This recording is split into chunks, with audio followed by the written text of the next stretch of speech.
We talked about the facts. We talked about what might be explaining the facts. Now let's talk about what we can conclude based on the facts.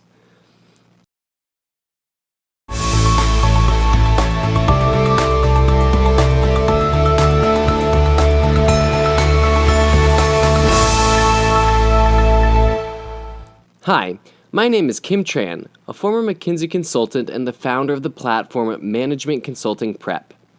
Did you notice how short that introduction was? Well, that's because we have a lot to cover in this topic. Of all the question types in the McKinsey PST, this is both my most loved and my most hated. It is very smart, it's very logical, it's very consulting-like, but it's also a head-scratcher. Fact-based conclusion questions are often asked in the following formats. Which of the following statements is a valid conclusion based on? Which of the following statements can be concluded from? And now, assuming that you have watched the root cause reason video, let's clearly draw the differentiating line between the two types of questions. Both question types give a set of facts. A. Root cause reason questions ask you to identify one or more potential reasons B so that, if B is true, A is true. On the flip side, if A is true, B is not necessarily true. Fact-based conclusion questions ask you to draw a conclusion C so that if A is true, C is true. The two question types are placed on two different sides of the logical string. Okay, let's dig deeper into the logic of fact-based conclusions. Logic module number 1, true, false, unproven conclusions. Any statement, any conclusion always falls into one of three possibilities. It's either proven true, proven false, or unproven. There's no other possibility. Or in consulting language, I just gave you a very messy list. The key to answering the fact-based conclusion question on the PST is to identify where a proposed conclusion falls into one of those three. In simple language, proven true means we know for sure it's a correct conclusion. Proven false means we know for sure it's an incorrect conclusion. Unproven means we just don't know. In technical language, let's say we have C as an entity that has n parts. X is a given characteristic, and we are trying to see if we can conclude C is X. We have a proven true conclusion when and only when all C1, C2, C3, all the way to Cn is X. We have a proven false conclusion when any of C1, C2, C3, all the way to Cn is not X. We have an unproven conclusion when not yet all C1, C1, C2, C3 to Cn is X, and none of C1, C2, C3 to Cn is not X yet. You still with me? If yes, awesome. If not, don't worry. Let's bring in an example. Let's say the conclusion C we are examining is the following. The Manchester United football team were undefeated in December this year. Then X becomes undefeated and C1, C2, Cn are every game MU plays in December this year. C is proven true when the MU have played all games in December this year and have lost no game. C is proven false when you can't point out any game MU lost in December this year. C is unproven when the MU haven't lost and haven't played all games in December this year. Is that better? Let's move on then. Logic module number 2. Fit well versus fact-based conclusion. We know that a statement falls into one of those three possibilities. However, the most common mistake is with the unproven conclusion. A lot of times you're presented with a possible conclusion that fits really well with all the facts and data provided, but that's not logically sufficient to make a proven true conclusion. Let's look at an example. Fact A. The campus looks so empty now. Possible conclusion C1, it's Christmas Eve. Possible conclusion C2, students of this university are just not interested in studying. Possible conclusion C3, there are less professors around today. All of these above conclusions fit really well with the fact A. C1 fits well because if it's Christmas Eve, students will be at home celebrating Christmas with their family. That makes the campus look empty. C2 fits well because if this school's students don't like studying, they will probably skip classes.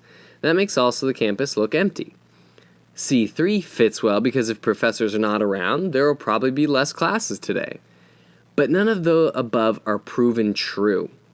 I can deny those conclusions by pointing out scenarios where fact A still holds and conclusions C1, C2, and C3 are false.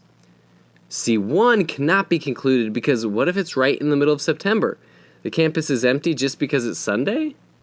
C2 cannot be concluded because what if students here study so hard and the campus is empty just because there's a hurricane in the area and students are encouraged to stay at home? C3 cannot be concluded because what if in fact it's a professor's conference day? All classes are canceled, but all professors have to attend. Now here's one logical conclusion. You would meet fewer students if you took a campus tour right now. If the campus looks empty right now, you will surely meet less people on campus. This conclusion is supported by fact A. Okay, too much theory? Let's bring all that knowledge into a very PST-like question on fact-based conclusion. Actually, this question is written based on an official McKinsey PST practice test. It's very realistic. There will be a little math involved to make things a little confusing, but the logic is no surprise, and you should be able to tackle it. You ready? Go!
Time's up. Well, if you need more time, feel free to pause the video and give it a little more thought. At the beginning stage, it's more important to know how to answer the questions than to do them fast. Anyway, the answer is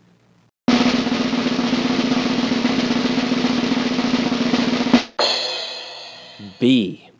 All other three choices fit well, but not fact-based conclusions. A fits well with the data. There are 4 inspectors out of 20 direct workers, so it seems like the cost of the inspector can very well be 1/5 of the total direct worker cost. But A is unproven. We don't know about the wage. C fits well with the data. The mine opens for 9 hours per day, 7 days per week, and there must be 10 line workers at a time. So it's 630 man-hours per week divided by 16 line workers. So on average, each must work only 39 hours per week, which is lower than 40 hours per week as stated on statement C. However, C is unproven because we don't know if some of the workers work more than others. Some may go over 40 hours while others work less. D fits well with the data, but similar to A, without knowing the cost of line workers versus inspectors, we can't be sure. D is unproven. Only B can be proven true based on the provided facts. If all safety inspectors work the maximum of 40 hours per week, the total hours just add up to 160. Still fewer than the total hours required, which is 24 hours times 7 days, which equals 168 hours. So at least one safety inspector must work more than 40 hours per week. At this point, I'm actually wondering if I should call it a video and put everything left in a fact-based conclusion part 2, or keep going. While on one hand I think the amount of insights and the brain power needed up until this point is already huge, I just hate videos broken into parts. It just doesn't look good to me. It makes the channel a bit unorganized. So let's just keep going.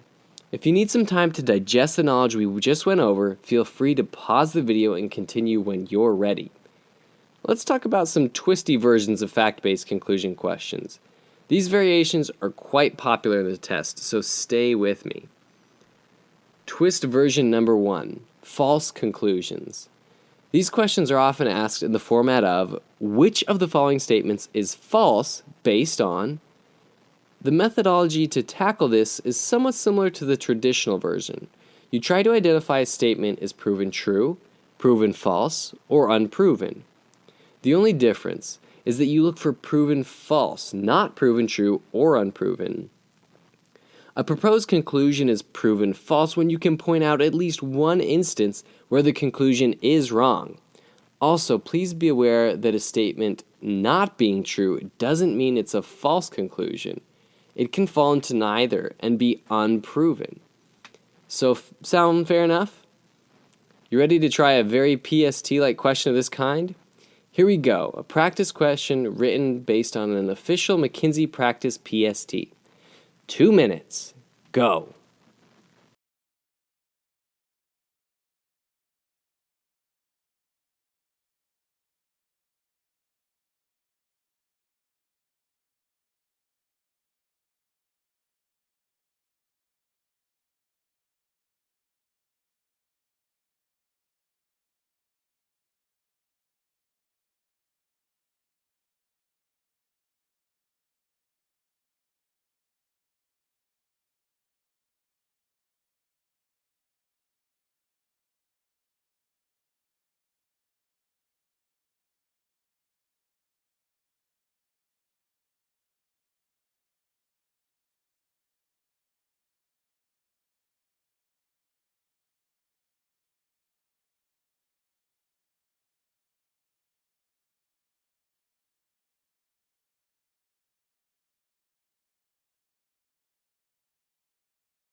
Time's up. Do you have your own choice yet? If yes, great. If not, feel free to pause and work on it a little more. The countdown clock here is merely for you to get the sense of the time allowance on the test, not to force you to rush through the important content study. The answer key is...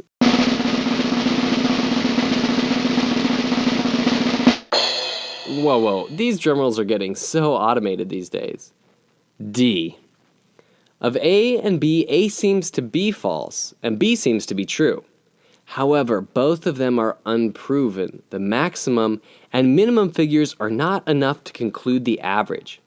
We don't know if C is right or not, but we know that it is not proven false. Of the provided data, there is no instance where the larger difference between maximum and minimum recent revenue growth indicates smaller risk, and vice versa. With D, we know for sure that it is proven false because we can point out an instance where the assertion conflicts with the data. Farhar Discovery versus Silencer Inc. Twist version number 2, conclusions reversed. In these questions, you're given a conclusion first, and your task is to identify additional facts, base those facts provided to make the conclusion proven true. For example, in the example we did earlier in this video, let's say we are given a conclusion A. 1/5 of the total direct workers' cost for the mine is for safety inspectors. What additional facts are needed to make the conclusion proven true? Well, that would be the weekly salary of all workers is the same. With this, we can conclude A is proven true. That's a straightforward example because of its quantitative and mathematic nature. Cost equals quantity times rate. In the real problem-solving test, some of the Twist version 2 questions are a little bit more qualitative, which makes the logic flow a little less obvious. But the nature of the logic should be there. You want to try a fairly tough one? Here we go. This practice question is also written based on an official McKinsey practice question, so you can expect it to be very real. On your mark, ready, set, go.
Okay, what did you get?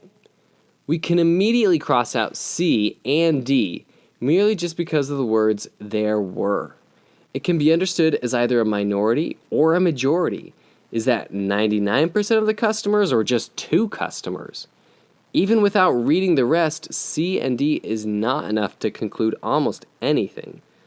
Of A and B, we can cross out A. A can either support the CFO or the CMO assertion. Remember that both of them agree that price will impact sales. They just disagree on the direction of the impact. This leaves us with B, which says price will impact the brand image and therefore impact sales. Phew, okay, how is it? Well, congratulations on making it to the end of this very tough video content-wise. It's normal to feel floppy here and there, and You're absolutely welcome to go back and watch this video again to really grasp the content. This is such an advantage of this training method that technology enables us these days. There are some free practice questions on fact-based conclusion questions on our website you definitely should check out. Find the link in the description. Don't forget to subscribe to our channels for a lot more coming up, both on the PST and on consulting prep in general. Feel free to leave your questions, feedback, thoughts, basically everything on the comment section. I may be a little slow in replying to those, but I do read them every day. Those are actually the motivation for me to keep making these videos, so make sure you do it. At Management Consulting Prep, we believe everybody can pass the PST and go forth to make it to consulting. Are you a believer?